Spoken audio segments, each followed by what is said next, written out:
Hello friends, ఈరోజు సింపుల్గా అంగన్వాడీ పాలతో సేమియా పాయసం చేసుకుందామా. ఫస్ట్ ఒక ప్యాన్ తీసుకొని అందులో పాలు వేసుకోవాలి. ఎన్ని పాలు వేసుకున్నా దానికి రెండింతలు వాటర్ వేసుకోవాలి. వాటర్ వేసుకున్న తర్వాత అవి ఒక పొంగు వచ్చేలోపు ఇంకో పక్క ఒక ప్యాన్ తీసుకొని అందులో కొంచెం నెయ్యి వేసుకోవాలి. నెయ్యి వేసుకొని మన ఇంట్లో ఏ డ్రై ఫ్రూట్స్ ఉంటాయి వేసుకోవచ్చు. బాదం, నెక్స్ట్ జీడిపప్పు, పిస్తా, కిస్మిస్ వేసుకోవచ్చు. మా ఇంట్లో జీడిపప్పు ఉంది కాబట్టి జీడిపప్పు వేసుకొని బాగా ఫ్రై అవ్వనివ్వాలి. అవి బాగా వేగిన తర్వాత ఒక పక్కన పెట్టుకోవాలి.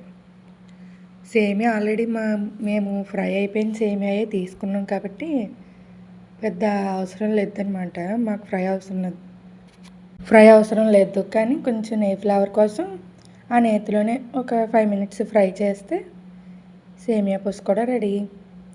ఇందాక మనం పాలు ఒక పొంగు రావాలన్నాం కదా, పొంగు వచ్చిన తర్వాత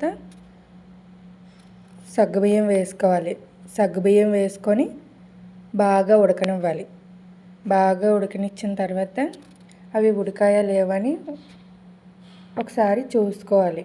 ఒకటి తీసి అంతలోకి ఒక మిక్సీ జార్ తీసుకొని ఒక 4 బాదం, కొంచెం షుగరు, యాలకులు వేసుకొని యాలకుల పౌడర్ చేసుకోవాలి. చూసారా సింపుల్గా ఎలా అయిపోయిందో.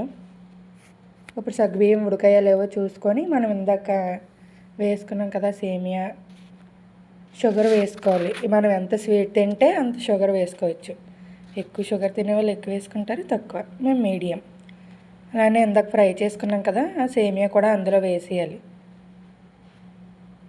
సేమియా కూడా వేసుకొని బాగా కలుపుకోవాలి, లేకపోతే ఉండలు పట్టేసినట్టు అయిపోద్ది. తర్వాత యాలకుల పౌడరు ఇందాక ఆడాం కదా. నెక్స్ట్ మనం ఫస్ట్ ఫ్రై చేసుకున్నాం చూడండి నేతిలో, జీడిపప్పు, కిస్మిస్ లాంటివి వేసుకున్నా పర్లేదు. మా వాళ్ళు ముందే తినేసారు కిస్మిస్ అండ్ జీడిపప్పు కూడా ఫ్రై అవ్వకముందే తినేసారు. అంతే, సర్వ్ చేసుకుంటే అంతే. ఎంతో టేస్టీ సేమియా పాయసం రెడీ. సబ్స్క్రైబ్.